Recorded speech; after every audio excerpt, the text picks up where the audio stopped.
Jā.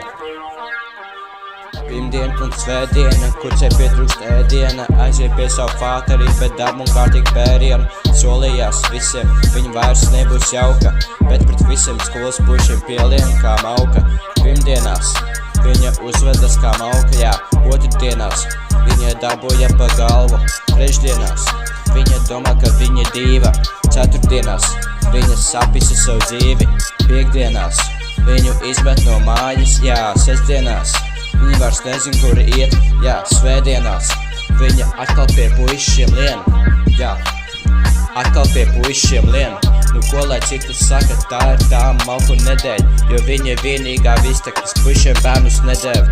Viņa cerēja, ka vajadzēs veselu nedēļu, lai ņemtos un aizietu uz mājām, ko viņa nevarēja.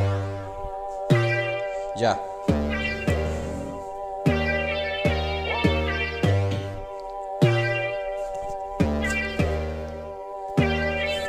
Jā. Pirmdien un svētdiena, kucei pietrūkst ēdiena, aiziet pie savu fāteri, bet dabu un kārtīgi pērienu. Solījās visiem, viņa vairs nebūs jauka, bet pret visiem skolas pušiem pielien kā mauka. Nedēļa jau pagāja un pagāja 9 mēneši, piedzim viņas sīkais, ko viņa negribēja. Viņa guva mācību, bet no kļūdām nemācās. Pagāja pāris dienas un džekiem atkal uzmācās.